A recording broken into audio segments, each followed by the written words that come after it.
Welcome back to Vishi blogs Kannada. ಎಲ್ಲರೂ ಹೇಗಿದ್ದೀರಾ? ಇದು ಬಂದು ನಾವು ಹಾಸ್ಪಿಟ್ಲಿಂದ ಬಂದ್ವಲ್ಲ, ನೆಕ್ಸ್ಟ್ ಡೇ ವ್ಲಾಗ್ ಆಗಿರುತ್ತೆ. ಈ ವ್ಲಾಗು ಬಂದು 2 ದಿನದ ವಿಡಿಯೋನ ಆ್ಯಡ್ ಮಾಡಿದ್ದೀನಿ. ನಾವು ಹಾಸ್ಪಿಟ್ಲಿಂದ ಬಂದಮೇಲೆ ಮನೇಲಿ ಏನೇನೆಲ್ಲ ಚೇಂಜಸ್ ಆಯಿತು, ಹಾಗೆ ನೀವು ಸುಮಾರು ಜನ ಕ್ವಶನ್ ಮಾಡಿದ್ದು ಅಂತ ಅಂದರೆ ಹಾಸ್ಪಿಟಲ್ ಬಿಲ್ ಎಷ್ಟಾಯಿತು ಅಂತೇಳಿ, ಅದ್ರ ಬಗ್ಗೆ ನಾನು ನೀಟಾಗಿ ಎಕ್ಸ್ಪ್ಲೇನ್ ಮಾಡಿದ್ದೀನಿ. ಪೂರ್ತಿಯಾಗಿ ವ್ಲಾಗ್ನ ನೋಡಿ. ಇವತ್ತಿನ ಈ ವ್ಲಾಗ್ ಖಂಡಿತ ನಿಮಗೆ ಇಷ್ಟ ಆಗುತ್ತೆ. ಅಪ್ಪ ನಮ್ಮ ರೂಮ್ ನೋಡೋಕ್ಕಾಗ್ತಿಲ್ಲ ಅಲ್ವಾ ಅಪ್ಪು? ನಿನ್ನ ಮಗನಿಂದ ಅದೆಲ್ಲ ನಿನ್ನ ಮಗನ ಕೇಳು. ಪಾಪ ಇವರಂತೂ ಇವತ್ತು ಬೆಳಗ್ಗೆಯಿಂದ ಒಂದು ನಿಮಿಷ ಫ್ರೀ ಆಗಿಲ್ಲ. ಇನ್ನ ಕೆಲಸ ಐತೆ. ವಾಶ್ರೂಮ್ದು ಆಯ್ತಾ? ಎಲ್ಲ ಕ್ಲೀನ್ ಮಾಡಿ ಇಟ್ಟಿದ್ದೀನಿ. ಗೀಸರ್ ಎಲ್ಲನೂ ಫಿಕ್ಸ್ ಮಾಡಿಕೊಟ್ರು.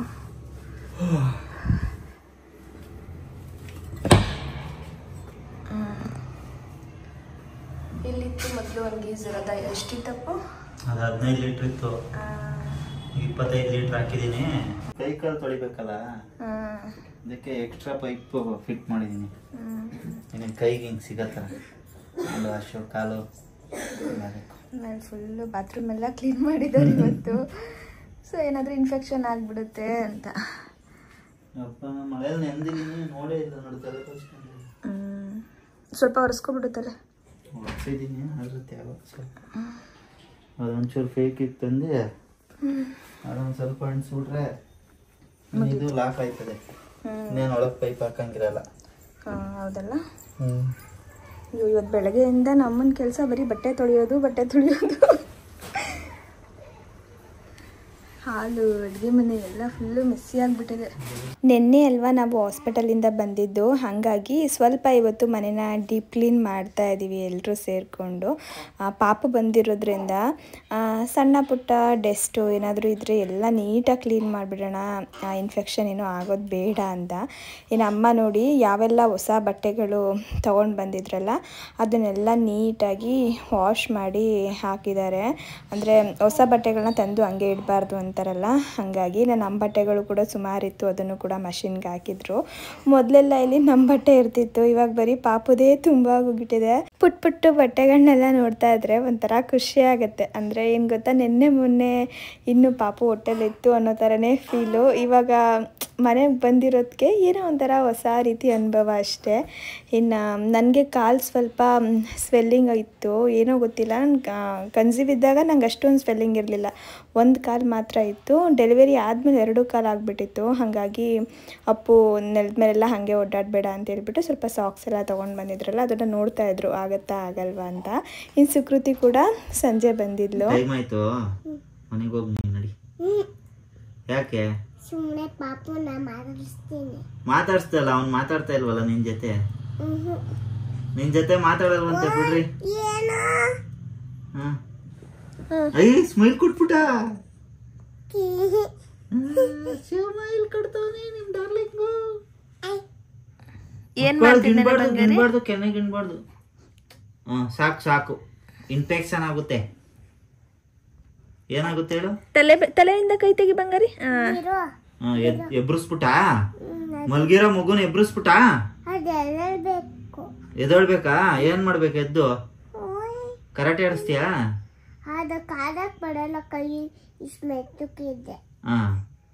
ಅಬ್ಬು ಆಗುತ್ತೆ ಅಲ್ಲ ಬಂಗಾರಿ. ಅಲ್ಲೋಳು ಏನಕ್ಕೆ ತೆಗಿತಾ ಇದೆಯಾ ಕೈನ? ಇವಾಗ ನಿನ್ ಕಾಲು ನೋಯ್ತಲ್ಲ, ಎತ್ತಿಕ್ ತಿನ್ಬಿಡು.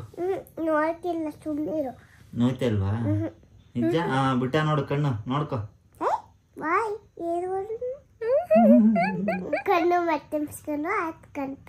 ಅಯ್ಯೋ ದೇವ್ರೆ. ಮಲ್ಕೊಂಬಿಟ್ನ ತಿರ್ಗಾ ನೀನ್ ನೋಡ್ಬಿಟ್ಟು, ನಾನ್ ಡಾರ್ಲಿಂಗ್ ನನ್ನ ಎತ್ಕೊಂಬಿಟ್ಟವ್ರೆ ಅಂತ. ತೂಗು. ಎಬ್ರು ಸರಿಯಾಗಿ ತೂಗು. ಹಿಂಗೆ ಆ ಕೈಯಲ್ಲ, ಈ ಕೈಯಲ್ಲಿ ತೂಗು. ಹಂಗೆ ತೂಗು. ಹಂಗೆ ಒಬ್ಬ ತಗ್ಬಿಟ್ಟಮ್ಮ. ಹತ್ರ ಹೋಗ್ಬಾರ್ದು, ದೂರದಿಂದ. ಅಮ್ಮ ಪಾಪಗೆ ಹೆಂಗ್ ಗೊತ್ತಾ ಮುತ್ತ ಕೊಡೋದು? ಇಷ್ಟೇ ಕೊಡ್ಬೇಕು. ಕೊಡ್ಬಾರ್ದಮ್ಮ ಇವಾಗ. ಅಷ್ಟೇ ಕೊಡ್ಬೇಕು. ಇವಾಗ ಕೊಡ್ಬಾರ್ದು ಚಿನ್ನಿ, ಇನ್ನ ಲೇಟಾಗಿ ಕೊಡ್ಬೇಕು. ದೊಡ್ಡವನಾಯ್ತಂದ್ರ ನಿನ್ ಜೊತೆ ಊಟ ಮಾಡಿಸ್ದೆ. ಮಾಡ್ಸೇ ಇಲ್ಲ ಪಾಪ ಅತ್ತೆ ಪಾಪುಗೆ. ನೀನು ಈಗ ಊಟ ಮಾಡಿಸ್ತೀಯ ತಟ್ಟೆಗೆ ಹಾಕೊಂಬತ್ತೀನಿ. ನಾನು ಮಾಸ್ಲೆ ನನ್ ಕೈ ನೆಟ್ಕೊಂಡ್ ಹಾಕೊಂಡ್ಬಿಡುದ್ ಬಾಯಿಗೆ. ಹೌದಾ? ನೀನ್ ಹಂಗೆ ಮಾಡ್ತಿದ್ದ? ನಾನ್ ಮಾಡ್ತಿರ್ಲಿಲ್ಲ. ನಾನ್ ಸುಮ್ನೆ ನಮ್ ಮನೆಗೆ ಕೂತ್ಕೊಂಡ್ ಆಟಾಡ್ತಿದ್ದೆ, ಮಮ್ಮಿ ಜೊತೆ ಜಾಂಟ್ ಆಡ್ತಿದ್ದೆ. ಪಾಪು ಮಾಡಿದ್ರೊಳ್ಳೆ ಏನೋ. ಅಯ್ಯೋ ಹಂಗ್ ಮಾಡ್ಬಾರ್ದು ಬಂಗಾರು. ಅಂದ್ರೆ ಮಗು ಅಕ್ಷಿ ಅನ್ಲಿ ಅಂತ ಅವಳು ಕೊಡ್ತಾರೆ. ನಡಿ ಹೋಗೋಣ, ಟೈಮ್ ಆಯ್ತು. ಏನು ನಡಿ, ನಾನೆಲ್ಲ ಹೋಗ್ಬೇಕು. ನಾಗವಲ್ಲಿ ನಡಿ. ನೀನು ನಾಗವಲ್ಲ. ಅಯ್ಯೋ ನಿನ್ಗೆ ಏನ್ ಹೇಳ್ ಕಳ್ಸಿದ್ ನಿಮ್ ಮನೇಲಿ? 5 ನಿಮಿಷಕ್ಕೆ ವಾಪಸ್ ಬರ್ಬೇಕು ಅಂತ ತಾನೆ? 5 ನಿಮಿಷ ಆಗಿಲ್ವಾ? 5 ನಿಮಿಷ ಆಯ್ತು, ಆಗಲೇ ಅರ್ಧ ಗಂಟೆ ಆಯ್ತು ನೀನ್ ಎತ್ಕೊಂಡು. ಇನ್ನು ಅರ್ಧ ಗಂಟೆ ಆದ್ಮೇಲೆ ಅವನ್ಗೆ ನೀನ್ ಇಷ್ಟ ಇಲ್ಲ. ನಡಿ ರೇಟ್ ಹೇಳು. ಯಾವಾಗ ಹೇಳ್ದ? ನೋಡು ಇಷ್ಟ ಅಂತೆ. ನೋಡು ಸ್ಮೈಲ್ ಮಾಡುತ್ತೆ ಈಗ. ಮಾಡ್ಸ ನೋಡೋಣ. ನಾನು ಮಾಡ್ತಿ ಈಗ. ನೋಡು ಈಗ ಆಗ್ಲೇ ಬಿಡ್ತು. ಇದೇ ಸ್ಮೈಲ್ ಅಂದೆ ಇದ್ ಮಾಡೋದು. ಅಯ್ಯೋ ನೋಡು, ನಿಮ್ ಪಾಪುದು ಗೊಂಬೆ ಐತಲ್ಲ, ಅದ್ರ ಜೊತೆಗೆ ಇದನ್ನು ಹಾಕೊಂಡು ಹೋಗ್ಬಿಡ್ತೀಯಾ? ಎಷ್ಟು ಮುತ್ ಕೊಡ್ತೀಯ?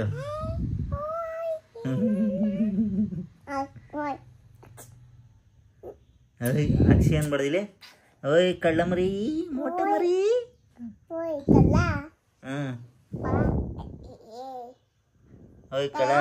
ಓಯ್ ಕಳ್ಳ.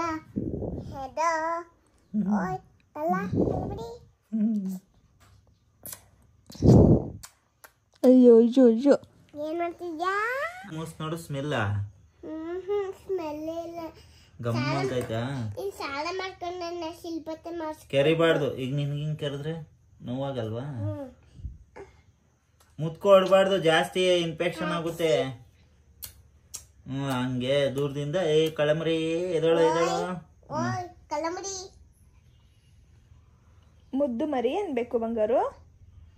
ಬಂಗಾರಿ ಮಾಮನ ತರ ಹೇಳ್ಕೊಟ್ಟಿದ್ದು. ಮಾಮ ಬ್ಯಾಡ್ ಬಾಯ್. ನಾನ್ ನಿನ್ಗೆ ಏನಂತೀನಿ ಹೇಳು? ಕಂದ ಬಂಗಾರ ಅನ್ನಲ್ವಾ? ನಿನ್ ಕಾಲ್ ನೋವಾಯ್ತು ಬಿಡು. ನಿನ್ ಕಾಲ್ ನೋವಾಯ್ತು ಬಿಡು. ನಿನ್ ಕಾಲ್ ನೋವಾಯ್ತು ಬಿಡು. ನಿನ್ ಕಾಲ್ ನೋವಾಗೈತ್ ಬಿಡು, ಸಾಕು. ಹಂಗಾರೆ ನಾನು ಮಲ್ಗಿಸ್ಕೊ, ನಾನು ಮಲ್ಕೊಂತೀನಿ ನಿನ್ ಮೇಲೆ. ಈ ಪಾಪು ಮೇಲೆ ಮಲ್ಕೋ. ಪಾಪು ಮೇಲೆ ಮಲ್ಕೋ. ಸುಮ್ನಿರು. ಇಬ್ರಿಗೂ ಲಾಲಿ ಹೇಳು. ಶಿಲ್ಪತೆ ಮತ್ತೆ ಮೇಲೆ ಮಲ್ಕೋ. ಶಿಲ್ಪತೆ ಮಲ್ಕೋಬೇಕಾ? ಯಾಕೆ ಗುಮ್ಮಿ? ಲಾಲಿ ಹೇಳು. ಏನು ಕೋಪ ಬಂತು ಅವನ್ಗೆ, ಬಿಟ್ಬಿಡು. ಹೊಡಿತಾನಿಲ್ಲ ಅಂದ್ರೆ ಅಮ್ಮೋ ತಾಚಿ ಮಾಡ್ತಾನಂತೆ. ಅಮ್ಮೋ ಸೂಜಿ ಹಾಸ್ಕೊಂಬಂದ್ಬಿಡಮ್ಮ. ಇಲ್ಲ ಸುಕೃತಿಗೆ ಒಂದು ಸೂಜಿ ಕೊಟ್ಟು. ಇನ್ನು ಸ್ವಲ್ಪ ಹೊತ್ತು ಸುಕೃತಿ ಪಾಪು ಜೊತೆ ಮಾತಾಡ್ಕೊಂಡು ಆಟ ಆಡ್ಕೊಂಡಿದ್ದಾದ್ಮೇಲೆ ಅವಳನ್ನು ಕೂಡ ಕರ್ಕೊಂಡು ಹೋದ್ರು. ಹಾಗೆ ಒಂದು ಬೆಡ್ ತರಬೇಕಿತ್ತು ಚಿಕ್ಕದಾಗಿರೋದು. ಹಾಗಾಗಿ ಬರುವಾಗ ಅದನ್ನು ಕೂಡ ತೊಗೊಂಡು ಬಂದುಬಿಡ್ತೀನಿ ಅಂತೇಳಿ ತೊಗೊಂಡು ಒಂದು 8:30 ಅನ್ನಂಗೇನೋ ಮನೆಗೆ ಬಂದರು. ನನ್ನ ಮಗ ನನ್ನ ಹೆಂಡತಿನ ದೂರ ಮಾಡ್ಬಿಟ್ಟ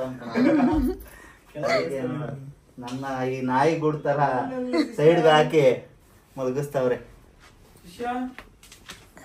ಕಲರ್ ಡಾರ್ಕ್ ಇರತ್ತಂದು ಒಳ್ಳೇದಾಯ್ತು. ಗಲೀಜಾಗುತ್ತೆ ಅಂತಾನೆ ನಾನು ಡಾರ್ಕ್ ಆಗಿರತ್ತಂದಿದ್ದು. ಓಕೆನಾ? ಸರಿಗಿದೆ, ಪಕ್ಕ ಆಯ್ತದೆ. ಅಲ್ಲಿ ಗ್ಯಾಪ್ ಉಳಿತಲ್ಲಪ್ಪು. ಎಲ್ಲಿ? ಆ ಕಡೆ ಗ್ಯಾಪ್ ಇರ್ಬೇಕಮ್ಮ, ಗೋಡೆ ಗಂಡ್ಸಕ್ಕಾಗಲ್ಲ. ಇಲ್ಲಿ ಕೊಟ್ಟವ್ರಲ್ಲ ಗ್ಯಾಪ್.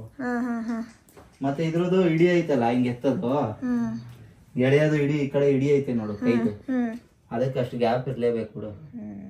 ಕರೆಕ್ಟ್ ಇದೆ. ಇನ್ನೊಂದ್ ಚೂರ್ ಬೇಕಾದ್ರೆ ಇದನ್ನ ಆ ಕಡೆ ಕೇಳ್ಕೊಂಡ್ರೆ ಆರಾಮಾಗಿಲಿ ಬಂದು ಕೈ ಕುತ್ಕೊಂಬೋದು. ಹಿಂಗೆ ದಿವಾನ್ ಕಟ್ತಾರನೇ ಇದೆ ಅಲ್ವಾ? ಅದೇ ಒಂಚೂರು ಕಾಲ್ ಹೈಟ್ ಮಾಡ್ಬಿಟ್ರೆ ಅಷ್ಟೇ. ಅವಾಗ ಐಡಿಯಾ ಮಾಡಿ ತಗೊಂಡ್ ಬಂದಿದ್ದು. ಇದನ್ನ ಅದ್ರೊಳಗೂ ಹಾಕ್ಬಿಡ್ಬೋದು. ಹಿಂಗ್ ಸ್ವಲ್ಪ ಹಿಂಗ್ ಪ್ರೆಸ್ ಮಾಡ್ಬಿಟ್ಟು ಒಳಗೂ ಹಾಕ್ಬಿಡ್ಬೋದು. 3 ಇಂಚ್ ಐತಿದು ನೋಡಿ, 1 ಇಂಚು ಪ್ರೆಸ್ ಮಾಡಿ ಒಳಗೂ ಹಾಕೊಂಬೋದು. ಲಾಸ್ಟ್ ಟೈಮ್ ನಾನು ಹೇಳಿದ್ದೆ ಅಲ್ವಾ, ಪಾಪ ಬಂದಾಗ ಮಲ್ಕೊಳ್ಳಿಕ್ಕೆಲ್ಲ ಕಷ್ಟ ಆಗುತ್ತೆ ಅಂದ್ಬಿಟ್ಟು ಏನೇನೋ ಮಾಡಿಸಿದ್ದಾರೆ ಅಂತ. ಇದು ಓಪನ್ ಮಾಡು ಬಾರಪ್ಪ. ಅದು ಇವಾಗ ನಮಗೆ ಯೂಸ್ ಆಗ್ತಾ ಇದೆ. ಇವ್ರಿಗೆ ಭಯ ಏನಾದರೂ ಉಳ್ಕೊಂಡು ಕೆಳಗಡೆ ಬಿದ್ದುಬಿಟ್ರೆ ಏನು ಮಾಡೋದು ಅಂತ. ನಾನು ಆಮೇಲೆ ಅವ್ರಿಗೂ ಮಲ್ಕೊಳ್ಳಿಕ್ಕೆ ಇಕ್ಕಟ್ಟಾಗತ್ತಲ್ಲ. ಇಲ್ಲೊಂದು ಕಬೋರ್ಡ್ ಕೊಟ್ಟಿದ್ರಲ್ವಾ, ಆ ಕಬೋರ್ಡ್ನ ತೆಗ್ದು ಇವಾಗ ಕಾಟ್ ಮಾಡ್ಕೊಂಡಿರೋದು. ಬೇಡ ಅಂತ ಕಬೋರ್ಡು ಫಸ್ಟೇ ಹೇಳ್ಬಿಟ್ಟೆ ಅಲ್ವಾ ಮಾಡಿಸಿದ್ದು. ಮಲ್ಗಕ್ಕೂ ಆಗಬೇಕು ಪ್ಲಸ್ ಸ್ಟೋರೇಜ್ ಆಗಬೇಕು, ಫ್ಯೂಚರ್ಗೆ ಎಲ್ಲದಕ್ಕೂ ಯೂಸ್ ಆಗ್ತದೆ. ಈಗ ಸದ್ಯಕ್ಕೆ ನಿಂಗೆ ಬೀಳ್ಬಾರ್ದು ಅಂತ ನಿಂಗೆ ಈ ಕಡೆ ಉಳ್ದು ಬಿಡ್ತೀಯಲ್ಲ, ಇಲ್ಲೇನಾದ್ರು ತಡೆದಾಗ ನಿನ್ಗೆ ಇಮಿಡಿಯೇಟ್ ಫ್ಲಾಶ್ ಆಗುತ್ತೆ ಏನೋ ಅಡ್ಡ ಐತೆ ಅಂತ. ಇಲ್ಲ ಅಂದ್ರೆ ಏನಾಯ್ತದೆ, ಇದು ಈ ಎಡ್ಜಲ್ಲಿ ಹಿಂಗೆ ಬೆಂಡ್ ಆಗ್ಬಿಡ್ತದಲ್ಲ, ಬಿದ್ದೋಗ್ಬಿಡ್ತೀಯ ಅಂತ. ಮಗು ಮೇಲೆ ಕೈ ಕೊಡ್ತೀನಿ ಅಂತ ಈ ಕಡೆಗೆ ಬರ್ತೀಯಾ. ಇವಾಗ ಅಂದ್ರೆ ಅಪ್ಪು ಇಬ್ರೇ ಅಲ್ವಾ ಮಲ್ಕೊಳ್ಳೋದು, ಅಷ್ಟೊಂದೇನು ಒದ್ದಾಡೋದಿಲ್ಲ. ಅದೇ ಇನ್ ಕೇಸ್ ಬೇಕು ಅಂದ್ರೆ ಯಾವಾಗನ ಒಂದ್ಸಲ ಬಿದ್ದಾಗ ಆದ್ರೂ ನೆಕ್ಸ್ಟ್ ಡೇ ಇಂದ ಎತ್ತಿಕ್ಕಂತೀಯ. ಆದ್ರೆ ಇದೊಂಥರ ಚೆನ್ನಾಗಿದೆ ಮಾತ್ರ, ಈಗ ಆರಾಮಾಗಿದೆ. ಇಲ್ಲಿ ಸೈಡಲ್ಲಿ ಕಾಟ್ ಥರ ರೆಡಿ ಮಾಡಿ ಬೆಡ್ನು ಕೂಡ ಹಾಕಿದ್ದಾಯ್ತಲ್ಲ. ನನಗೆ ಹೇಳ್ತಾ ಇದ್ರು ನಮ್ಮ ಬೆಡ್ ಬಂದು ಸ್ವಲ್ಪ ಸಾಫ್ಟಾಗಿದೆ, ಸ್ವಲ್ಪ ಏನು ತುಂಬಾ ಸಾಫ್ಟಾಗಿದೆ. ಕುತ್ಕೊಂಡ್ರೆ ಸಾಕು ಹಂಗೆ ಒಳಗಡೆ ಹೋಗ್ಬಿಡುತ್ತೆ. ಹಾಗಾಗಿ ಅಲ್ಲಿ ನೀಟಾಗಿ ಕುತ್ಕೊಂಡು ಫೀಡ್ ಮಾಡಿಸ್ಲಿಕ್ಕೆ ಆಗಲ್ಲ ಅಲ್ಲ, ಬ್ಯಾಕ್ ಪೇನ್ ಬಂದುಬಿಡುತ್ತೆ. ಅದಕ್ಕೆ ಇಲ್ಲೇ ಕುತ್ಕೊಂಡು ಫೀಡ್ ಮಾಡಿಸ್ಬೋದು. ಆದರೆ ನೀನು ಎದ್ದು ಬರೋದು ಸ್ವಲ್ಪ ಕಷ್ಟ ಆಗುತ್ತೆ. ಒಂಚೂರು ಮನ್ಸು ಮಾಡಿಬಿಟ್ಟು ಎದ್ದು ಬಂದರೆ ಆರಾಮಾಗಿ ಕುತ್ಕೋಬೋದು ಅಂತೆಲ್ಲ ಹೇಳಿ ತೋರಿಸ್ತಾ ಇದ್ರು ಕಂಫರ್ಟ್ ಆಗಿದೆ ಅಂತ. ಇನ್ನು ಇದ್ರೊಳಗಡೆ ನೋಡಿ ನಾವು ಬಟ್ಟೆ ಎಲ್ಲನೂ ಕೂಡ ಸ್ಟೋರ್ ಮಾಡ್ಕೊಳ್ಬೋದು. ಹಾಗೆ ಬೆಡ್ನು ಕೂಡ ಇದ್ರೊಳಗಡೆ ಇಟ್ಕೊಂಡ್ಬಿಡ್ಬೋದು. ಬೇಡ ಅಂದಾಗ, ನಮಗೆ ಬೇಡ ಈ ಬೆಡ್ಡು ತೆಗೆದು ಮಂಚಕ್ಕೆ ಹಾಕ್ಬಿಡೋಣ ಅಂದಾಗ ಈ ಬೆಡ್ನ ಬೇರೆ ಕಡೆ ಇಡೋ ಅಗತ್ಯ ಇಲ್ಲ, ಅದರಲ್ಲೇ ಇಟ್ಕೊಬೋದು ಅಂತೇಳಿ ತೋರಿಸ್ತಾ ಇದ್ದಾರೆ. ಇನ್ನು ಈ ಕಡೆ ಒಂದು ಕಡೆ ಫುಲ್ಲು ಪಾಪದು ಥಿಂಗ್ಸ್ ಎಲ್ಲ ಇಟ್ಟಿದ್ದು, ಹಾಗೆ ಇನ್ನೊಂದು ಕಡೆ ಎಕ್ಸ್ಟ್ರಾ ಎಕ್ವಿಪ್ಮೆಂಟ್ಸ್ ಎಲ್ಲ ಇರುತ್ತಲ್ವ ಅದು ಇದು ಅಂತೇಳಿ ಅದನ್ನೆಲ್ಲ ಅಲ್ಲಿಟ್ಟಿದ್ರು. ಅಪ್ಪುದು ಮತ್ತು ನಂದು ಎಲ್ಲನೂ ಕೂಡ ಅದನ್ನು ತೋರಿಸ್ತಿದ್ರು. ಈ ಥರ ಸಪ್ರೇಟಾಗಿ ಜೋಡಿಸಿಟ್ಟಿದ್ದೀನಿ, ನಿನಗೆ ಬೇಕಾದಾಗ ಹಾಗೆ ತೊಗೊಂಡು ಬಿಡ್ಬೋದು. ಪಾಪದ ಮಾತ್ರ ಸಪ್ರೇಟಾಗಿ ಇರಲಿ, ಎಲ್ಲ ಮಿಕ್ಸ್ ಮಾಡಬೇಡ ಅಂತ ಹೇಳಿ. ಇನ್ನು ರಾತ್ರಿ ಊಟ ಎಲ್ಲ ಮುಗಿಸ್ಕೊಂಡು ಮಲ್ಕೊಂಡ್ವಿ. ಒಂದಿನ ಕಳೆದೇ ಹೋಯಿತು. ಇನ್ನು ಇದು ನೆಕ್ಸ್ಟ್ ಡೇ. ಇವಾಗ ಪಾಪುಗೆ ನಾವು ಸ್ನಾನ ಏನು ಮಾಡಿಸ್ತಾ ಇಲ್ಲ. ಏನಂದರೆ ಅದು ಒಕ್ಳ ಎಲ್ಲ ಬೀಳಬೇಕು ಅಂತ ಹೇಳ್ತಾರಲ್ವ, ಹಾಗಾಗಿ ಡಾಕ್ಟರ್ ಬಂದು ಅದು ಬೀಳೋವರೆಗೂ ಸ್ನಾನ ಮಾಡಿಸೋ ಅಗತ್ಯ ಏನಿಲ್ಲ, ಬರೀ ನೀವು ನೀರಲ್ಲಿ ಒಂಚೂರು ಮೈಯೆಲ್ಲನೂ ಒರೆಸ್ಕೊಳ್ಳಿ ಸಾಕು ಅಂತ ಹೇಳಿದರು. ನಮಗೂ ಕೂಡ ರಿಸ್ಕ್ ತೊಗೊಳಕ್ಕೆ ಇಷ್ಟ ಇರಲಿಲ್ಲ. ಇವಾಗ ಸ್ನಾನ ಮಾಡಿಸುವಾಗ ಸ್ವಲ್ಪ ಹುಷಾರಾಗಿ ಸ್ನಾನ ಮಾಡಿಸ್ಬೇಕು, ಇಲ್ಲಾಂದರೆ ತೊಂದರೆ ಆಗಿಬಿಡುತ್ತೆ ಅಲ್ವಾ. ಹಾಗಾಗಿ ಅದು ಬೀಳೋವರೆಗೂ ಕೂಡ, ಅಂದರೆ ಒಂದು 8-9 ದಿನಕ್ಕೆಲ್ಲ ಬಿದ್ದುಬಿಡುತ್ತಂತೆ ಅದು. ಅಲ್ಲಿವರೆಗೂ ಸ್ನಾನ ಮಾಡಿಸೋದು ಬೇಡ, ಇದೇ ಥರ ಮಾಡಿಸ್ಕೊಳ್ಳೋಣ ಅಂತೇಳಿ ಬಾತಿಂಗ್ದು ಸ್ಪಾಂಜ್ ಎಲ್ಲ ಬರುತ್ತಲ್ಲ ಅದನ್ನು ಬಳಸ್ಕೊಂಡು ಅವ್ರನ್ನೇ ಮೈಯೆಲ್ಲ ಒರೆಸ್ಕೊಟ್ಬಿಡ್ತಾರೆ. ನಾನು ಹಂಗೆ ನೋಡ್ಕೊಳ್ತಾ ಇದ್ದೆ, ಇವಾಗೇನಾದರೂ ಅಪ್ಪು ಇಲ್ದಿರೋ ಸಮಯದಲ್ಲಿ ನಾನಾದರೂ ಮಾಡಬೇಕಲ್ವ, ಆವಾಗ ಯೂಸ್ ಆಗುತ್ತೆ ಅಂತ.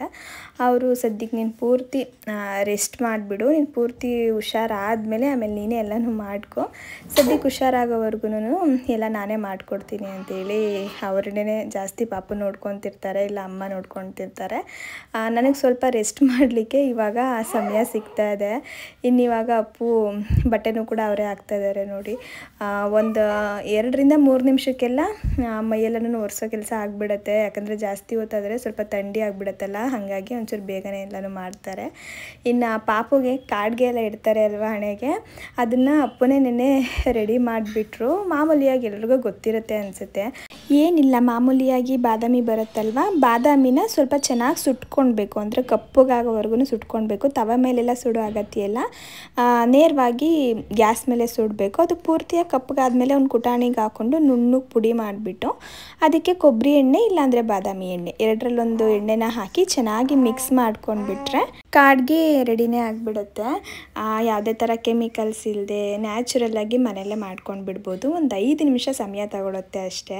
ಇವಾಗ ನ್ಯೂ ಬರ್ನ್ ಬೇಬಿ ಆಗಿರೋದ್ರಿಂದ ಸ್ಕಿನ್ನೆಲ್ಲ ತುಂಬ ಸಾಫ್ಟ್ ಇರುತ್ತೆ, ಹಾಗೆ ತುಂಬ ಸೆನ್ಸಿಟಿವ್ ಇರುತ್ತಲ್ವ, ಹಾಗಾಗಿ ಸ್ವಲ್ಪ ದಿನ ಯೂಸ್ ಮಾಡೋಣ ಅಂತ ಹೇಳ್ಬಿಟ್ಟು. ಇನ್ನು ಅಪ್ಪು ಇವತ್ತು ಹಾಸ್ಪಿಟಲ್ಗೂ ಕೂಡ ಹೋಗಬೇಕಿತ್ತು, ಹಾಗಾಗಿ ಅವರು ಬೆಳಗ್ಗೆ ಬ್ರೇಕ್ಫಾಸ್ಟ್ನ ಮುಗಿಸ್ಕೊಂಡ್ಬಿಟ್ಟು ಹಾಸ್ಪಿಟ್ಲಿಗೆ ಹೊರಟರು. ಇನ್ನು ಅಮ್ಮ ಮಧ್ಯಾಹ್ನಕ್ಕೆ ಅಡುಗೆನೆಲ್ಲ ರೆಡಿ ಮಾಡ್ತಾ ಇದ್ದಾರೆ. ಇವತ್ತು ಬಂದು ಭಾನುವಾರ ಅಲ್ವಾ, ಹಾಗಾಗಿ ಅವರು ಸ್ವಲ್ಪ ಸೀಗಡಿ ಸಾಂಬಾರನ್ನ ಮಾಡ್ತಾಯಿದ್ದಾರೆ.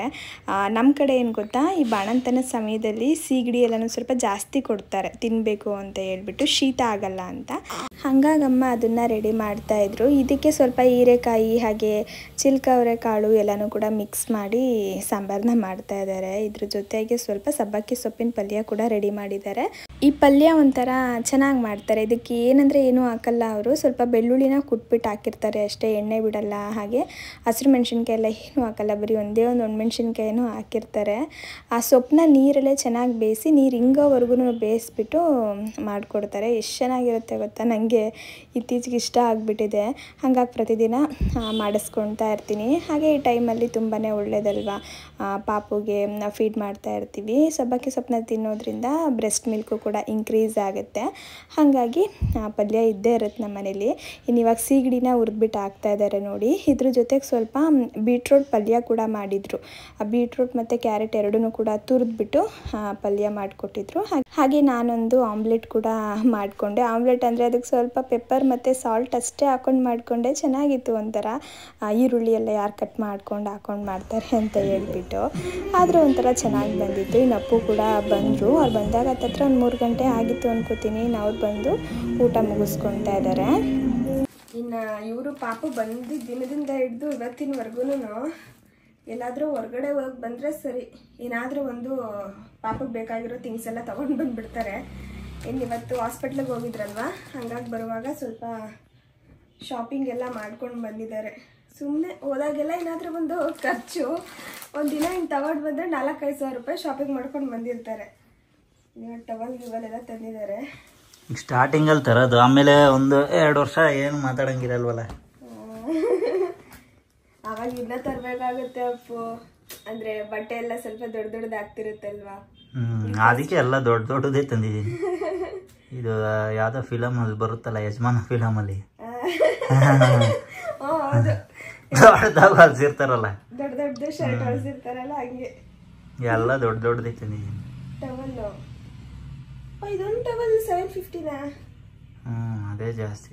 ಮಕ್ಳು ಬಟ್ಟೆ ಎಷ್ಟು ಕಾಸ್ಟ್ಲಿ ಅಲ್ವಾ, ದೊಡ್ಡವ್ರಿಗೆ ತಂದ್ಬಿಡ್ಬೋದು, ಮಕ್ಳಿಗೆ ತರ್ಲಿಕ್ಕಾಗಲ್ಲ. ಅವನದು ಕಡಿಮೆನೆ, ಈ ತರ ಬಟ್ಟೆ ಜಾಸ್ತಿ. ಅವನ ಬಟ್ಟೆ ಎಲ್ಲ 60 ರೂಪಾಯಿ, 100 ರೂಪಾಯಿ, 200 ರೂಪಾಯಿ ಶರ್ಟು ಮತ್ತೆ ಅದೆಲ್ಲ ಅಷ್ಟೇ. ಈ ಟವಲ್ ಎಲ್ಲ ಸ್ವಲ್ಪ ಸಾಫ್ಟ್ ಮೆಟೀರಿಯಲ್ ತಂದ್ರೆ ಅವ್ನಿಗೆ ಇರಿಟೇಟ್ ಆಗಲ್ಲ ಅಂತ ಹೇಳ್ಬಿಟ್ಟು ಈ ಥರದ್ದೆಲ್ಲ ತಗೊಂಡು ಬಂದಿದ್ದಾರೆ ನೋಡಿ. ಇದೆಲ್ಲ ಸಾಫ್ಟ್ ಆಗಿರುತ್ತೆ ಟವಲ್ಲು, ಸ್ನಾನ ಮಾಡಿಸಿದಾಗ ಯೂಸ್ ಆಗುತ್ತೆ ಅಂತ. ಇದು ಕಲರ್ ತಂದಿದ್ದೆ ಅಪ್ಪು. ಅದು ಬೇರೆ ಕಲರ್ ಇಲ್ಲ, ಅದಕ್ಕೆ ಅದೇ ತಗೊಂಡ್ಬಂದೆ. ಸೇಮ್ ಕಲರ್ ಒಂದು ತಗೊಂಡು ಬಂದಿದ್ದಾರೆ. ಅವನ್ ಕಲರ್ ಮಾಡಿರ್ತಾನಲ್ಲ ಇಷ್ಟೊತ್ತಿಗೆ ಹಳೇದರು. ಇಲ್ಲ, ನಮ್ಮಲ್ಲಿ ವಾಶ್ ಮಾಡ್ತಾರೆ. ಪಿಲ್ಲೋನಾ ಪಾಪುದು ತಲೆ ಸ್ವಲ್ಪ ಸವಿಲಿಕ್ಕೆ ಮೊದಲೆಲ್ಲ ಒಂಥರ ಮನೇಲಿನೇ ಬಟ್ಟೆಲಿ ರೌಂಡಕ್ಕೆ ಪಿಲ್ಲೋ ಥರ ಮಾಡೋರು. ನಮ್ಗೆ ಈ ಸಲ ಏನಾಯಿತು ಅಂದರೆ ಯಾವ ಪಿಲ್ಲೋನು ಸರಿಯಾಗಿ ಕೂರ್ತಾ ಇಲ್ಲ ಮನೇಲಿ ಮಾಡೋ ಅಂಥದ್ದು, ನನಗೆ ಸರಿ ಹೋಗ್ತಾ ಇಲ್ಲ. ಅದಕ್ಕೆ ಇವರು ಹೊಸದೇ ತಂದಿದ್ದಾರೆ ನೋಡಿ. ಅವನು ಏನೋ ಹೇಳ್ತಾವನು, ನಿದ್ದೆಲಿ ಒದ್ದಾಡ್ತಾ ಇದ್ದಾರೆ. ಅವನು ಹೇಳ್ತಾವನು ನಮಗೆ ಪಿಲ್ಲೋನು ಬೇಡ, ಏನು ಬೇಡ, ಆಚೆ ಹೋಗ್ರಿ, ಮಾತಾಡ್ಬೇಡ್ರಿ ಅಂತ ಇರೋದು. ನನ್ನನ್ನು ಮಲಕೊಳಕ್ ಬಿಡ್ರಿ, ಡಿಸ್ಟರ್ಬ್ ಮಾಡಬೇಡಿ ಅಂತ. ಇದೇನಪ್ಪು? ಅದು ಸುಟ್ಬಿಟ್ಟು ಆಮೇಲೆ ಬೆಡ್ ಥರ ಹಾಕೋಣ. ಓ ಸರಿ, ಇದು ಯೂಸ್ ಆಗುತ್ತೇನೋ ನೋಡಬೇಕು. ಇದನ್ನು ಇಟ್ಟು ಒಂದ್ಸಲ ಟ್ರೈ ಮಾಡಿ. ಇದೇನಾದರೂ ಆಗಿಲ್ಲ ಅಂದರೆ ನಾನು ಆನ್ಲೈನಿಗೆ ಬೇರೆ ಥರದ್ದು ಇನ್ನೊಂದು ನೋಡಿದ್ದೀನಿ, ಅದನ್ನು ಒಂದ್ಸಲ ಟ್ರೈ ಮಾಡ್ತೀನಿ. ಇಲ್ಲ ಬೇರೆದು ಇತ್ತಮ್ಮ, ಅದೇನೋ ಪುಡಿ ಹಾಕಿಟ್ಟಿರ್ತಾರೆ ಅದರಲ್ಲಿ, ರಾಗಿ ಥರ ಅದು ಇತ್ತು. ಮತ್ತೆ ಸುಮ್ಮನೆ ಅದು ತಲೆಗೆ ಚುಚ್ಚದೆ ಅಂದ್ಬಿಟ್ಟು ತರಲಿಲ್ಲ. ಇನ್ನು ನಾನು ಯಾವಾಗಾದರೂ ಒಂದು ಸಲ ಮ್ಯಾಟ್ ತೊಗೊಬಂದು ಕೊಡಪ್ಪು ಅಂತ ಹೇಳಿದ್ದೆ. ಕಿಚನ್ಗೆ ಮತ್ತು ಬಾತ್ರೂಮಿಗೆ ಬೇಕಿತ್ತು, ಅದಕ್ಕೆ 2 ಮ್ಯಾಟ್ ತಂದಿದ್ದಾರೆ. ಮ್ಯಾಟ್ ಜೊತೆಗೆ ಇದೂ ಟವಲ್ಲ. ಅಪ್ಪ ಎಷ್ಟು ಇದು ವಿಶಾಲ್ ಮಠಲ್ ಸಿಕ್ತು, ಚೆನ್ನಾಗಿತ್ತು, ಡಬಲ್ ಸೈಡು ಸಕ್ಕತ್ತಾಯ್ತು ನೋಡು. ಚೆನ್ನಾಗಿದೆ. ಈ ಕಡೆ ಇದೇ ಕಡಿಮೆ, ಅದೇ ರೇಟ್ ಜಾಸ್ತಿ. ಹೌದಾ? ಹಾಂ, ಅದು ಚೆನ್ನಾಗಿದೆ, ಇದು ಚೆನ್ನಾಗಿದೆ. ಇದು ಎಷ್ಟಪ್ಪು? ಇದು 290ನಾ? 290. ಹಾಂ, ಅದು 390 ಒಂದು ಸೈಡು. ಅದು ಮೊನ್ನೆ ಬೇರೆ ಕಡೆ ಶಾಪಿಂಗ್ ಮಾಲ್ ಐತಲ್ಲ ಎದುರುಗಡೆ, ಜಿಂದಾಲ್ ಪಕ್ಕ, ಅಲ್ಲಿ ತಗೊಂಡು ಅಲ್ಲಿ 260 ಅದೇ ಟವಲ್ಲು. ಆ ಕಡೆ ಐತಲ್ಲ ಆ ಟವಲ್, ಪಿಂಕ್ ಟವಲ್ಲು, ಎಲ್ಲ ಒಂದೊಂದು ಕಡೆ ಒಂದೊಂದು 100-200 ಹೆಚ್ಚು ಕಡಿಮೆ. ಅದಕ್ಕೆ ಲಂಗೋಟಿ ಅಲ್ಲಿ ತಗೊಂಡ್ಲಿಲ್ಲ, 110 ರೂಪಾಯಿ ಇತ್ತು. ವಿಶಾಲ್ ಮಟ್ಟಲ್ಲಿ 60 ರೂಪಾಯಿ ಮೊನ್ನೆ ತಂದಿದ್ದು ನಾನು. ಅಲ್ಲಿ 110 ಇತ್ತು, ಬೇಡ ಬಿಡಿ ಸಾರ್ ಅಂದ್ಬಿಟ್ಟು 10 ಬೇಕಿತ್ತಲ್ಲ, ಹತ್ತತ್ರ ಜಾಸ್ತಿ ಉಳಿತದ, 400-500 ರೂಪಾಯಿ ಉಳಿತಲ್ಲ, ಇಲ್ಲೇ ತಗೊಂಡೆ. ಲಂಗೋಟ್ಸ್ ನೋಡಿ, ನಾನು ಈ ಥರ ಕೇಳಿದ್ದೆ. ಮಸ್ಲಿನ್ ಕ್ಲಾತ್ ಅಂತ ಬರುತ್ತೆ, ಇದಾದರೆ ತುಂಬ ಸಾಫ್ಟಾಗಿರುತ್ತೆ ಬಟ್ಟೆ, ಪಾಪಗೂ ಕೂಡ ಇರಿಟೇಷನ್ ಆಗಲ್ಲ. ಈ ಕಾಟನ್ ಕ್ಲಾತ್ ಎಲ್ಲ ಹಾಕ್ಬಿಟ್ರೆ ಏನು ಗೊತ್ತಾ, ಸ್ವಲ್ಪ ರ್ಯಾಷಸ್ ಆಗೋ ಥರ ಆಗುತ್ತೆ, ಮತ್ತು ಆ ಬಟ್ಟೆ ಸ್ವಲ್ಪ ಒಗಿತಾ ರಫ್ ಆಗಿಬಿಡುತ್ತಲ್ವ, ಅವ್ರಿಗೂ ಕೂಡ ಇರಿಟೇಟ್ ಆಗುತ್ತೆ. ಇದಾದರೆ ತುಂಬ ಸಾಫ್ಟಾಗಿರೋದ್ರಿಂದ ಕಂಫರ್ಟಾಗಿರುತ್ತೆ ಅಂತ ಹೇಳ್ಬಿಟ್ಟು ಇದನ್ನು ತರಲಿಕ್ಕೆ ಹೇಳಿದ್ದೆ. ಒಂದು 12 ಪೀಸ್ ತಂದುಕೊಟ್ಟಿದ್ರು ಸ್ಟಾರ್ಟಿಂಗಲ್ಲಿ. ಅದು ಈಗ ದಿನೇ ಹೋಗ್ತಾ ಇವೆಲ್ಲ ಸ್ವಲ್ಪ ಜಾಸ್ತಿ ಬೇಕು. ಒಂದು ದಿನದಲ್ಲಿ ಒಂದು 30 ಇದ್ರೂ ಸಾಲೋದಿಲ್ಲ, ಎಲ್ಲ ಇದಾಗ್ಬಿಡತ್ತೆ. ಅದಕ್ಕೆ ಇನ್ನೊಂದು ಸೆಟ್ಟು ಇದನ್ನು ತರಿಸ್ಕೊಂಡಿದ್ದೀನಿ. ಇದೆಷ್ಟು ಚೆನ್ನಾಗಿದೆ ಗೊತ್ತಾ ಕ್ಲಾತ್, ನೋಡಿ ಸಾಫ್ಟಾಗಿ ಚೆನ್ನಾಗಿದೆ. ಇದೆಷ್ಟು ತಂದಪ್ಪು? 10. 10. ಅವಾಗ ಒಂದು ಡಜನ್ ತಂದಿದೆ. ಈಗ ಡಜನ್ ಬೇಡ, 10 ಸಾಕು ನೋಡ್ತಾವ. ಮಕ್ಕಳು ಬಟ್ಟೆ ಅದು ಈ ಲಂಗೋಟ್ಸ್ ಅಂತೂ ಹೊಂಚಲಿಕ್ಕೆ ಆಗಲ್ಲ, ಬೇಕೇ ಬೇಕು. ಇನ್ನು ಇದು ಸ್ಮಾಲ್ ಟವಲ್ಸ್ ಬೇಕು. ಪಾಪು ಫೀಡಿಂಗ್ ಮಾಡಿದ್ಮೇಲೆ ಸ್ವಲ್ಪ ಲಿಪ್ಸ್ನೆಲ್ಲ ಒರೆಸ್ಲಿಕ್ಕೆ ಬೇಕಾಗತ್ತಲ್ವ, ಅದಕ್ಕೆ ಇದನ್ನು ತೊಗೊಂಡು ಬಂದಿದ್ದಾರೆ. ಇದೆಲ್ಲ ನಾನು ಹೇಳಿರಲಿಲ್ಲ, ಅವರೇ ನಾನು ಆದ್ಮೇಲೆ ಬೇಕಾಯ್ತದಲ್ಲ. ಇನ್ನು ಇದು ಟೋಪಿ ಮತ್ತು ಅದು ನಾನು ಹಾಕಲ್ಲ, ಆದರೂ ನೀನು ಕೇಳಿದೆ ಅಂತ ಒಂದೇ ಒಂದು ತಗೊಂಡು. ಇವರು ಕ್ಯಾಪ್ ಹಾಕು ಅಂತಾರೆ, ಬಟ್ ಕೈಗೆ ಹಾಕ್ಬೇಡ ಅಂತಾರೆ, ಬ್ಲಡ್ ಸರ್ಕ್ಯುಲೇಷನ್ ಚೆನ್ನಾಗಿ ಆಗಲ್ಲ, ಟೈಟ್ ಆಗುತ್ತೆ ಅಲ್ಲಿ ಅಂತ.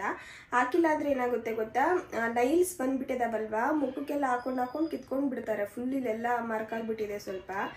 ಹಾಗಾಗಿ ನಾನು ಹಾಕ್ತೀನಿ. ಡಾಕ್ಟರ್ ಬಂದುಬಿಟ್ಟು 1 ಮಂತ್ ಆಗೋವರೆಗೂ ನೈಲ್ ಕಟ್ ಮಾಡಬೇಡಿ ಅಂತ ಹೇಳಿದ್ದಾರೆ. ಅಲ್ಲಿವರೆಗೂ ಬಿಟ್ಕೊಂಡು ಹೋದರೆ ಫುಲ್ಲು ಮಾರ್ಕ್ ಆಗಿಬಿಡುತ್ತೆ ಕೆನ್ನೆ. ಬೆಳಗ್ಗೆ ಟೈಮೆಲ್ಲ ನೋಡ್ಕೊತಿರ್ತೀವಿ ಹುಷಾರಾಗಿ, ನೈಟ್ ಟೈಮ್ ಏನಾದರೂ ಹಾಕಿಲ್ಲ ಅಂದರೆ ಬೆಳಗ್ಗೆ ಅಷ್ಟರಲ್ಲಿ ಮಾರ್ಕ್ ಆಗಿಬಿಟ್ಟಿರುತ್ತೆ. ಅದಕ್ಕೆ ತರಿಸ್ಕೊಂಡಿದ್ದೀನಿ. ಲೂಸಾಗಿರೋದೇ ತಂದಿದ್ದಾರೆ ಅನಿಸುತ್ತೆ ಅಲ್ವಾ, ಸ್ವಲ್ಪ ಲೂಸಾಗಿ ಇದೆ, ನೋಡಬೇಕು ಅಷ್ಟೇನಾ. ಸಾಕ್ಸು ಈ ಥರದಾ? ಚೆನ್ನಾಗಿರುತ್ತೆ, ಬೆಚ್ಚಗೆ ಅದಾದ್ರೆ ಕಚ್ಕಂತದೆ, ಆರಾಮಾಗಿ ಹಾಕು. ಪುಟಾಣಿದಲ್ವಪ್ಪು, ಅಪ್ಪ ಮಕ್ಕಳ ಬಟ್ಟೆ ನೋಡ್ಲಿಕ್ಕೆ ಏನೋ ಒಂಥರ ಚಂದ. ಇದೆಷ್ಟು ಪುಟಾಣಿದು ನೋಡಿ. ಈ ಸಾಕ್ಸ್ಗಳೆಲ್ಲ ಉಳಿಯಲ್ಲ, ಅವ್ರು ಕಾಲು ಹಿಂಗೆ ಮಾಡಿದ ತಕ್ಷಣ ಹೊಂಟೋಗ್ಬಿಡುತ್ತೆ, ಅದು ಇರೋದೇ ಇಲ್ಲ ನೋಡಿ. ಇದು ನೋಡಬೇಕು ಇದನ್ನು ಉಳಿಸ್ಕೊತಾರೋ ಉಳಿಸ್ಕೊಳಲ್ವೋ ಅಂತ. 4 ಸೆಟ್ಟಾ? ನಾನು ಸ್ವೆಟರ್. ಇವಾಗ ತುಂಬ ಚಳಿ ಅಲ್ವಾ, ಎಷ್ಟು ದಪ್ಪಗಿರೋ ಬಟ್ಟೆ ಇಟ್ಟರು ಕೂಡ ಸಾಲಲ್ಲ. ಬೆಳಗ್ಗೆ ಟೈಮೇನ ನಡೆಯುತ್ತೆ, ಬೆಳಗಿನ ಜಾವ ನೈಟು ಈ ಸಮಯದಲ್ಲಿ ಆಗಲ್ಲ.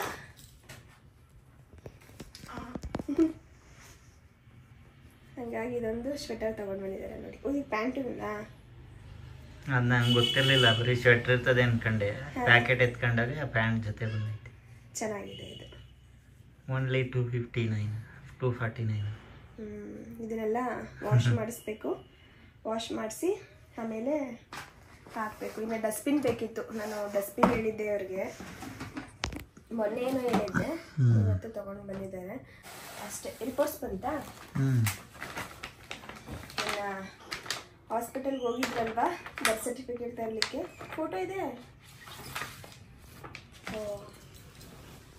ಅವತ್ತು ಫೋಟೋ ಕ್ಲಿಕ್ ಮಾಡಿದ್ರಲ್ಲ, ಅದೇ ಅಲ್ಲ? ಅದೇನೆ ಬರ್ತ್ ಸರ್ಟಿಫಿಕೇಟು BBMP ಕೊಡೋದು. ಅವರು 7 ದಿನ ಬಿಟ್ಟು ಬರೋಕೆ ಹೇಳೋರೆ.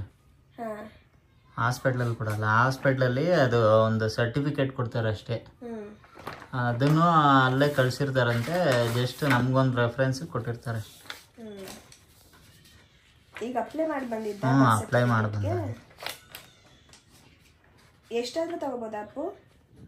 ಎಷ್ಟು ಕಾಪಿ ಬೇಕಾದ್ರೆ ತಗೊಬೋದು. ನಾನು ಒಂದು 5 ತಗೊಂಡಿದ್ದೆ, 5 ಹೇಳ್ಬಿಟ್ಟು ಬಂದಿದ್ದೀನಿ. 1 ಕಾಪಿಗೆ 50 ರೂಪಾಯಿ ಅಷ್ಟೇ. ನೀ ಕೆಲಸ ಮುಗೀತು, ಬರ್ತ್ ಸರ್ಟಿಫಿಕೇಟ್ದು ನಾವು ಕಲೆಕ್ಟ್ ಮಾಡ್ಕೊಂಬರ್ಬೇಕಷ್ಟೇ. ನೀ ಫೋಟೋ ಹಾಸ್ಪಿಟಲಲ್ಲಿ ಫೋಟೋ ತೆಗ್ದಿದ್ರಲ್ವಾ ಅದು, ಆದರೆ ಅಷ್ಟೊಂದು ಕ್ಲಾರಿಟಿ ಇಲ್ಲ ಅನಿಸ್ತದೆ ನನಗೆ.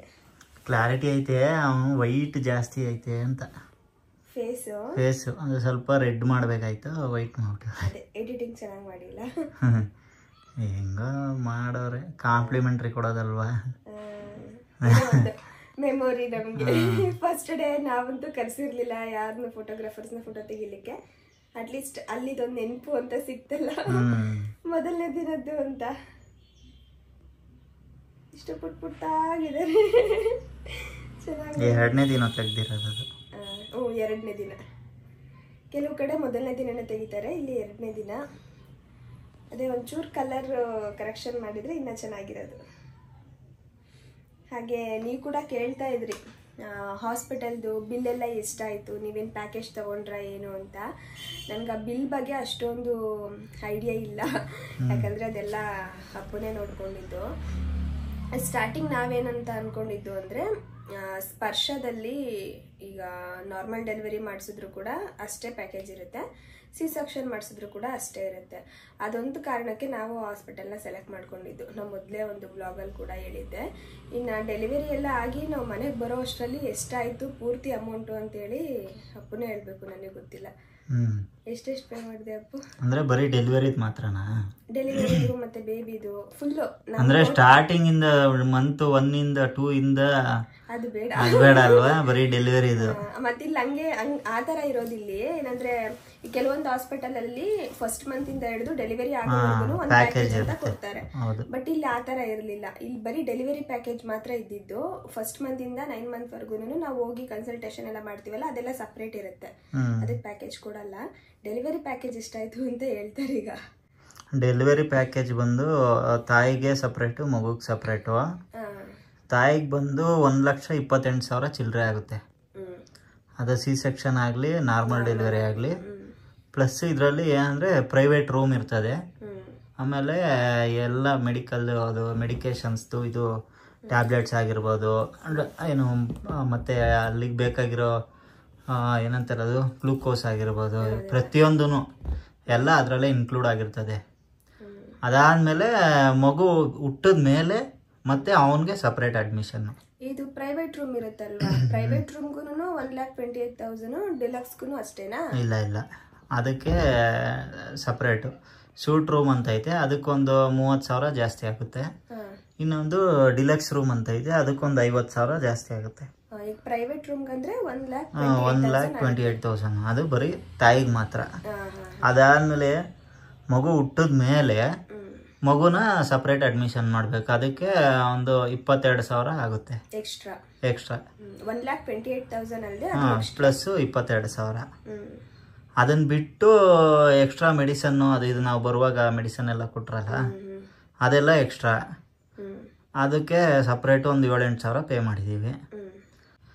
ಆಮೇಲೆ ಅದು ಬಿಟ್ಟರೆ ಈ ICU ಏನಾದರೂ ಸೇರಿಕೊಂಡ್ರೆ, ಅದೇನಾದ್ರು ಎಮರ್ಜೆನ್ಸಿ ICUಗೆ ಹಾಕಬೇಕು ಅಂದರೆ, ಮಗುನಾಗಲಿ ತಾಯಿನಾಗಲಿ ಏನಾದ್ರು ICUಲ್ಲಿ ಇಡಬೇಕು ಅಂದರೆ ಅದೆಲ್ಲ ಸಪ್ರೇಟ್ ಚಾರ್ಜು. ಅದೆಲ್ಲ ಫಸ್ಟೇ ಹೇಳಿದರು, ಸರಿನಾ? ಫಸ್ಟು ಹೋಗಿದ ತಕ್ಷಣ ಅಡ್ಮಿಷನ್ ಆಗುವಾಗ 80% ಕಟ್ಟಬೇಕು ಅಂತ ಹೇಳಿದರು. ನಾನು ಮೊದಲೇ ವಿಚಾರಿಸ್ಕೊಂಡಿದ್ದಾಗ. ಬಟ್ ಹಂಗೇನು ಮಾಡಲಿಲ್ಲ. ಹೋಗಿದ ತಕ್ಷಣ ಅಡ್ಮಿಷನ್ಗೆ ಅಂತ ಹೇಳಿದ್ಮೇಲೆ 25,000 ಕಟ್ಸ್ಕೊಂಡ್ರು ಫಸ್ಟು. ಅದಾದಮೇಲೆ ಲೇಬರ್ ರೂಮ್ಗೆ ಹೋದ್ಮೇಲೆ 80% ಕ್ಲಿಯರ್ ಮಾಡಬೇಕು ಅಂತ ಹೇಳಿದ್ರು. 1,28,000 ಅಲ್ಲಿ 80% ಕ್ಲಿಯರ್. ಹೌದು. ಫಸ್ಟು ಸುಮ್ಮನೆ ಅಡ್ಮಿಷನ್ಗೆ 25,000 ಕಟ್ಸ್ಕೊಂಡಿದ್ರು. ಅದಾದಮೇಲೆ ಇನ್ನೇನು ಲೇಬರ್ ರೂಮ್ಗೆ ಹೋಗಿ ಆಪ್ರೇಷನ್ ಆಗ್ತೈತೆ ಅನ್ನೋ ಟೈಮ್ಗೆ ಅದೇ ಇನ್ನೇನು ಡೆಲಿವರಿ ಆಗ್ತೈತೆ, ಪೇಯ್ನ್ ಬಂತು ನೋಡು, ಡೆಲಿವರಿ ಪೇಯ್ನ್ ಒಂದು 4 ಗಂಟೆ 5 ಗಂಟೆಗೆ. ಅವಾಗ ಅಲರ್ಟ್ ಆದರು, ಸರ್ ನಿಮ್ಮ ಬಿಲ್ಲು ಪೇ ಮಾಡ್ಬೇಕಂತೆ 80% ಅಂದ್ರು.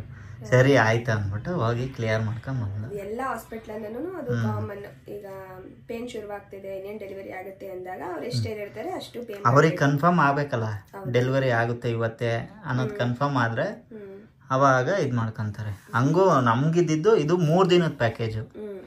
ನಮಗೆ 4 ದಿನದವರೆಗೂ ಅಲೌ ಮಾಡಿದ್ರಲ್ಲ. ಎಕ್ಸ್ಟ್ರಾ ಏನು 1 ದಿನಕ್ಕೆ ಎಕ್ಸ್ಟ್ರಾ ಅಂತ ಏನು ಕಟ್ಸ್ಕೊಳ್ಲಿಲ್ಲ. ಡೆಲಿವರಿ ನೈಟ್ ಆಯಿತು.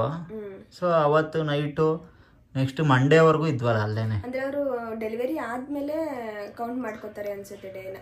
ಇರ್ಬೋದೇನೋ ಅವತ್ತಿನ ದಿನದಿಂದ. ಬಟ್ ನಾವು ಅಡ್ಮಿಟ್ ಆಗಿದ್ದು ಮಾರ್ನಿಂಗ್ ಅಲ್ವಾ, ಸೊ ಅದು 4 o'clock ಅಡ್ಮಿಟ್ ಆಗಿತ್ತು. ಹಂಗಾಗಿ ಫಸ್ಟ್ 25,000 ಕಟ್ಸ್ಕೊಂಡ್ರೆ, ಆಮೇಲೆ ಒಂದು 80,000 ಕಟ್ಟದ್ನ. ಆಮೇಲೆ ಮಗು ಆದ್ಮೇಲೆ ಅದಕ್ಕೂ ಅಷ್ಟೇ 10,000 ಕಟ್ಸ್ಕೊಂಡ್ರು. 22,000 10,000 ಕಟ್ಸ್ಕೊಂಡ್ರು. ಅದಾದಮೇಲೆ ಡಿಸ್ಚಾರ್ಜ್ ಆದಮೇಲೆ ಡಿಸ್ಚಾರ್ಜ್ ಸಮ್ಮರಿ ಕೊಟ್ಟರು. ಆಮೇಲೆ ಅಲ್ಲಿ ಹೋಗಿ ಬಿಲ್ ಕ್ಲಿಯರ್ ಮಾಡಿದೆ. ಅವಾಗೊಂದು ನಿಂದು ಒಂದು 35,000, ಮಗುಂದೊಂದು 12-13,000 ಏನೋ ಕಟ್ಟಿದೆ. ಟೋಟಲ್ ಎಷ್ಟಾಗಿರ್ಬೋದು?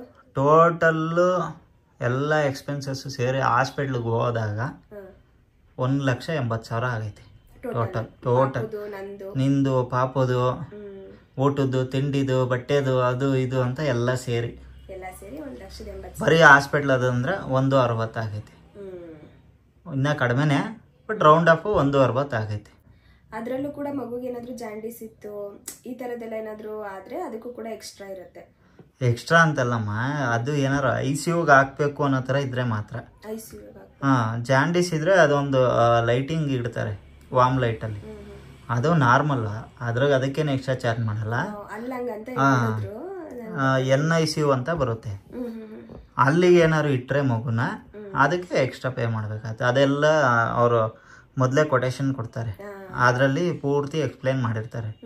ನಾವು ಲಾಸ್ಟ್ ಕನ್ಸಲ್ಟೇಷನ್ ಆದಮೇಲೆ ಕೇಳ್ಕೊಂಬರೋಣ ಅಂದ್ಬಿಟ್ಟು ಹೋಗಿ ಕುತ್ಕೊಂಡು ಮಾತಾಡ್ಕೊಂಬಂದ್ವಲ್ಲ, ಅದರಲ್ಲಿ ಮೆನ್ಷನ್ ಮಾಡಿರ್ತಾರೆ ಎಲ್ಲ, ಪ್ರತಿಯೊಂದು ಮೆಡಿಸನ್ನು ಅನಾಸ್ಥೇಷಿಯಿಂದ ಹಿಡಿದು ಪ್ರತಿಯೊಂದು ಎಲ್ಲ ಇನ್ಕ್ಲೂಡ್ ಆಗಿರುತ್ತೆ. ಜಸ್ಟ್ ನಾವು ಇದು ಮಾತ್ರ ICUಗೆ ಮತ್ತು ಏನಾದ್ರು ಡಾಕ್ಟ್ರು ಬೇರೆ ಕಡೆಯಿಂದ ಕರೆಸ್ತಾ ಇದೀವಿ ಎಮರ್ಜೆನ್ಸಿಗೆ, ಅಥವಾ ಬ್ಲಡ್ ಏನಾದರೂ ಎಕ್ಸ್ಟ್ರಾ ತರಬೇಕು, ಈ ಥರ ಏನಾದ್ರು ಇದ್ದಾಗ ಅದಕ್ಕೆ ಮಾತ್ರ ಚಾರ್ಜು. ನಂದು ಬಂದು ನಾರ್ಮಲ್ ಡೆಲಿವರಿ ಅಲ್ವಾ, ಹಾಗಾಗಿ 1,60,000 ಅನ್ಕೊಳ್ಳಿ, ಇನ್ನು ಎಕ್ಸ್ಟ್ರಾ 20,000 ಬಂದು ಅದು ಇದು ಖರ್ಚು ಅಂತ ಹೇಳಿ ಲೆಕ್ಕ ತಗೊಂಡಿರೋದು. ಇವಾಗ C-ಸೆಕ್ಷನ್ ಆಗಿ ಅವ್ರದ್ದೇನಾದ್ರೂ ICU ಆ ಥರ ಏನಾದರೂ ಇದ್ರೆ ಒಂದು ಸ್ವಲ್ಪ ಎಕ್ಸ್ಟ್ರಾ ಆಗ್ಬೋದು, ಅರೌಂಡ್ ಒಂದು 2 lakh ಆಗ್ಬೋದು ಅಂತ ಅನ್ಸುತ್ತಲ್ವಾ ಅಪ್ಪು.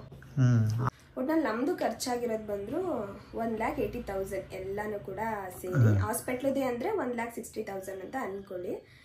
ಓಕೆ, ನಾವು ಅನ್ಕೊಂಡಿದ್ದು ಬಜೆಟ್ ಅಲ್ಲೇನೆ ಆಯ್ತು, ಅದಕ್ಕಿಂತ ಜಾಸ್ತಿ ಆಗುತ್ತೆ ಅಂತೇಳಿ ನಾವು ಕೂಡ ಏನೋ ಅನ್ಕೊಂಡಿರ್ಲಿಲ್ಲ, ಕಡಿಮೆ ಆಗುತ್ತೆ. ನಾನು ಒಂದು 2 ಲಕ್ಷ ಅನ್ಕೊಂಡಿದ್ದೆ, ಎಕ್ಸ್ಟ್ರಾ ಏನಾದ್ರು ಚಾರ್ಜಸ್ ಆಗ್ಬೋದೇನೋ, ಒಂದಿನ ಬೇರೆ ಎಕ್ಸ್ಟ್ರಾ ಇದ್ವಲ್ಲ, ಸೊ ಅದಕ್ಕೆ ಮಿನಿಮಮ್ ಒಂದು 10,000 ಆದ್ರೂ ಇರ್ತದೆ ರೂಮ್ ರೆಂಟು ಅನ್ಕೊಂಡು ನಾನು ಹಂಗೆ ಅನ್ಕೊಂಡೆ. ಬಟ್ ಅದೆಲ್ಲ ಏನು ಚಾರ್ಜ್ ಮಾಡಿರ್ಲಿಲ್ಲ, ಚೆನ್ನಾಗಿ ಟ್ರೀಟ್ ಮಾಡಿದ್ರು, ಟೈಮಿಗೆ ಬಂದು. ಅದೆಲ್ಲ ನಮಗೆ ಖುಷಿ ಆಯ್ತು. ಹಾಸ್ಪಿಟಲ್ ವೈಸ್ ನಮ್ಗೆ ಏನು ತಪ್ಪಾಗಿ ಅನ್ನಿಸ್ಲಿಲ್ಲ, ಅಂದ್ರೆ ನಮ್ಗೇನೋ ಒಂಥರ ಬೇಜಾರಾಗೋ ತರ ಎಲ್ಲೂ ಆಗ್ಲಿಲ್ಲ, ಚೆನ್ನಾಗಿತ್ತು. ಭಾನುವಾರನು ನೈಟು ಎಲ್ಲ ಡಾಕ್ಟರ್ ಎಲ್ಲ ಇದ್ರು, ಪ್ರತಿಯೊಬ್ರು ಕೂಡ ಬಂದು ಮಗುನ ಹೆಲ್ತ್ ಚೆಕ್ ಮಾಡೋದು, ನನ್ ಚೆಕ್ ಮಾಡೋದು ಎಲ್ಲ ಕೂಡ ಮಾಡ್ತಾ ಇದ್ರು.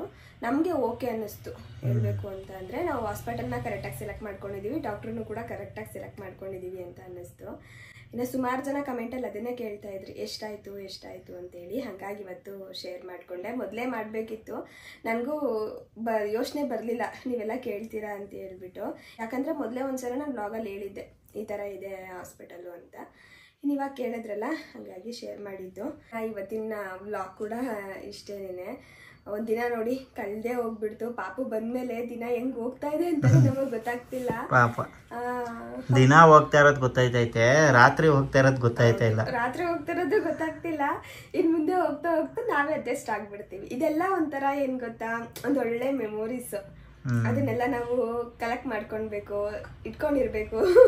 ಅದನ್ನೇನೋ ಒಂಥರ ಇರಿಟೇಟ್ ಆಗ್ತಾ ಇದೆ, ಏನೋ ಒಂಥರ ಬೇಜಾರು ಮಾಡ್ಕೊಡೋದು, ಆ ಥರ ಎಲ್ಲ ಮಾಡಬಾರ್ದು. ಲೈಫಲ್ಲಿ ಒಂದೇ ಸಲ ಅಲ್ವಾ ಇದೆಲ್ಲ ಎಕ್ಸ್ಪೀರಿಯೆನ್ಸ್ ಆಗೋದು. ನಾನಂತೂ ತುಂಬ ಚೆನ್ನಾಗಿ ಎಂಜಾಯ್ ಮಾಡ್ತೀನಿ. ಮಧ್ಯರಾತ್ರಿ ಪಾಪು ಏನಾದರೂ ಎದ್ದಾಗ ಸ್ವಲ್ಪ ಒಂಥರ ಅನ್ಸುತ್ತೆ, ಅಯ್ಯೋ ನಿದ್ದೆ ಮಾಡ್ಬೇಕಪ್ಪ ಅಂತ. ಬೆಳಗ್ಗೆ ಆದ ತಕ್ಷಣ ಅದು ಮರ್ತೇ ಹೋಗ್ಬಿಡುತ್ತೆ ನನಗೆ. ಅವ್ರು ಚೆನ್ನಾಗಿ ನಗ್ತಾ ಆಟ ಆಡ್ತಿರ್ತಾರ, ಅವ್ರು ನೋಡಿದ್ರೆ ಎಲ್ಲ ಮರ್ತೋಗ್ಬಿಡುತ್ತೆ. ಒಟ್ಟಿನಲ್ಲಿ ತುಂಬ ಚೆನ್ನಾಗಿ ಎಂಜಾಯ್ ಮಾಡ್ತಾ ಇದ್ದೀನಿ. ಇನ್ನು ಇವರು ಅಷ್ಟೇ, ಇವರು ನೈಟೆಲ್ಲ ಎದ್ದಿರ್ತಾರೆ. ಇನ್ನು ಬೆಳಗ್ಗೆ ಅವ್ರ ಕೆಲಸ ಅದು ಇದು. ಇನ್ನು ನಂಗೆ ಬೇಜಾರಾಗ್ತಿದೆ, ಅಪ್ಪು ಬಾರಪ್ಪು ಅಂದರೆ ಪಟ್ಟಂತ ಮನೆಗೆ ಬರ್ತಾರೆ. ಚೆನ್ನಾಗಿದೆ ಒಂಥರ ದಿನ, ಖುಷಿಯಾಗಿ ಎಂಜಾಯ್ ಮಾಡ್ತಾ ಇದ್ದೀವಿ. ಸ್ಟಾರ್ಟಿಂಗ್ 1-2 ದಿನ ಪೂರ್ತಿ ಮಗು ಸೇವೆ ನಾನೇ ಮಾಡಿದೆ. ಇವಾಗ ಮೇಡಮ್ ಕಲ್ತ್ಕೊತಾ ಇದ್ದೀನಿ. ನನ್ಗೇನಂದ್ರೆ ಸ್ವಲ್ಪ ಭಯ ಸ್ಟಾರ್ಟಿಂಗ್ ಅಲ್ಲಿ. ನಾನು ಅಲ್ವಾ ಅವರು 2 ದಿನ ಗ್ಯಾಪ್ ಕೊಟ್ಟಿರೋದಕ್ಕೆ ಪಾಪ ಸ್ವಲ್ಪ ಲೈಟ್ ಆಗಿ ಸ್ಕ್ರಾಚಸ್ ಮಾಡಿದ್ದಾರೆ. ಅಂದ್ರೆ ಇವ್ರದೇ ತಪ್ಪು, ಕೈಗೆ ಹಾಕ್ಬೇಡ ಅಂತ ಹೇಳಿ ತೆಗ್ಸ್ಬಿಟ್ರು. ಯಾರು ನೈಟ್ ಹೊತ್ತು ಯಾವಾಗ್ಲೂ ಗಮನ ಕೊಟ್ಟಿರ್ತಾರೆ ಅಲ್ವಾ, ಗಮನ ಕೊಡ್ದಿದ್ದಾಗ ಹಂಗಾಗತ್ತೆ. ಅದು ನಾನು ಡಾಕ್ಟರ್ ಹತ್ರ ಕೇಳಿದ್ದೆ ಕೂಡ, ಆ ಮಾರ್ಕೆಲ್ಲ ಹಂಗೆ ಉಳ್ಕೊಳತ್ತಾ ಅಂತ. ಅವ್ರು ಉಳ್ಕೊಳಲ್ಲ, ಏನು ತಲೆ ಕೆಡಿಸ್ಕೊಂಡ್ಬಿಡಿ ಅಂತ ಹೇಳಿದ್ದಾರೆ. ಆದರೂ ನಮ್ಗೊಂಚೂರು ಭಯ ಅಷ್ಟೇ. ಪಾಪು ಎದ್ರು, ಇವಾಗ ಫೀಡ್ ಮಾಡಿಸ್ಬೇಕು ಅವ್ರಿಗೆ. ನಿನ್ನ ಅಮ್ಮ ಇವಾಗ ಆಟ ಆಡಿಸ್ಕೊಂಡು ಕೂತ್ಕೊಂಡು ಬಿಡ್ತಾರೆ 1-2 ಅವರು. ಬ್ಲಾಗ್ನು ಕೂಡ ನಾನು ಇಲ್ಲಿಗೆ ಎಂಡ್ ಮಾಡ್ತಾ ಇದ್ದೀನಿ. ಇವತ್ತಿನ ದಿನ ಪೂರ್ತಿ ಬ್ಲಾಗ್ ನಿಮ್ಗೆ ಇಷ್ಟ ಆಗಿರ್ಬೋದು ಅನ್ಕೋತೀನಿ. ಇಷ್ಟ ಆಗಿದ್ರೆ ಪ್ಲೀಸ್ ಒಂದು ಲೈಕ್ ಮಾಡಿ. ಹಾಗೆ ಇನ್ನಾರಾದ್ರೂ ನನ್ನ ಚಾನಲ್ನ ಸಬ್ಸ್ಕ್ರೈಬ್ ಮಾಡದೆ ನೋಡ್ತಿದ್ರೆ ಸಬ್ಸ್ಕ್ರೈಬ್ ಮಾಡ್ಕೊಂಡು ಕೂಡ ನೋಡಿ, ಆಯಿತಾ?